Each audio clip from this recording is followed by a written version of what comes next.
Hi everyone, ఈరోజు beetroot dosa ఎలా చేయాలో తెలుసుకుందాము. ఈ దోశ వెయిట్ లాస్లో ఉన్న వాళ్ళకి మంచి రెసిపీ.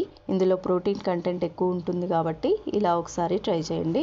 ముందుగా ఒక గ్లాస్ బియ్యం ఒక గిన్నెలోకి వేసుకోవాలి. అదే గ్లాసులో పావు భాగం అంతా మినపప్పు, ఒక స్పూను మెంతులు, ఒక టేబుల్ స్పూన్ శనగపప్పు, ఒక టేబుల్ స్పూన్ కందిపప్పు వేసుకొని నీట్గా కడగాలి. ఇక్కడ నేను రేషన్ బియ్యం వాడాను. మీరు కావాలంటే సోనా మసూరి రైస్ లేదా బ్రౌన్ రైస్ వాడుకోవచ్చు, లేదా రెగ్యులర్గా మీరు ఏ రైస్ యూజ్ చేస్తారో అవి వాడచ్చు. ఒక 4-5 సార్లు నీట్గా కడిగి వాటర్ వేసుకొని 5 to 6 అవర్స్ వరకు నాననివ్వాలి. మీరు కనుక నా ఛానల్ని ఫస్ట్ టైం చూస్తున్నట్టయితే ప్లీజ్ లైక్, షేర్, సబ్స్క్రైబ్ చేసుకోండి. మరో గిన్నెలో కొన్ని అటుకులు వేసుకొని నీట్గా కడిగి వాటర్ వేసుకొని నాననివ్వాలి.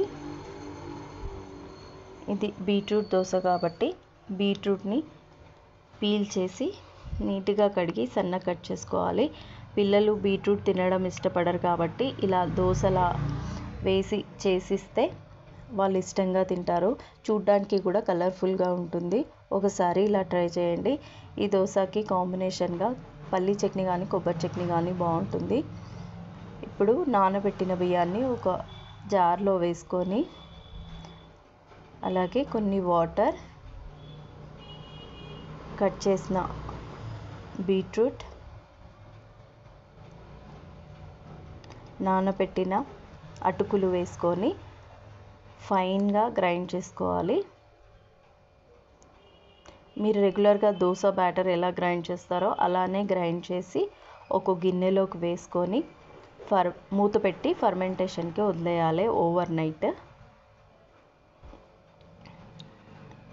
చూడండి, నెక్స్ట్ డే మార్నింగ్ కల్లా ఎంత బాగా ఫర్మెంట్ అయిందో. ఇందులో టేస్ట్కి సరిపడా సాల్ట్ వేసి కలిపి దోశ వేసుకోవడమే. బీట్రూట్ దోశ బ్యాటర్ రెడీ అయింది. స్టవ్ పైన తవ్వ పెట్టి తవ్వ హీట్ అయ్యాక ఆయిల్తో గ్రీస్ చేసుకొని దోశ బ్యాటర్ వేసుకొని దోశలా స్ప్రెడ్ చేసుకోవాలి. ఇక్కడ నేను టాపింగ్ లాగా ఆనియన్, క్యారెట్ అలాగే క్యాప్సికమ్ యూజ్ చేశాను. మీరు కావాలంటే టోఫు, పన్నీర్ లేదా మష్రూమ్ కూడా వేసుకోవచ్చు. ఇక్కడ నేను ఘీ వేసాను. మీరు కావాలంటే ఆయిల్ లేదా బటర్ కూడా వేసుకోవచ్చు. దోశ మంచిగా వేగాక ఒక ప్లేట్లోకి తీసుకుందాము. అలానే ఇంకొక దోశ వేసుకోవాలి. దోశ బ్యాటర్ వేసి దోశలా స్ప్రెడ్ చేసుకొని ఆయిల్ లేదా ఘీ, బటర్ వేసుకోవచ్చు. అలాగే టాపింగ్స్ మీ ఇష్టం వచ్చిన వెజిటేబుల్స్ వేసుకోవచ్చు. దోశ వేగాక ఒక ప్లేట్లోకి తీసుకోవాలి.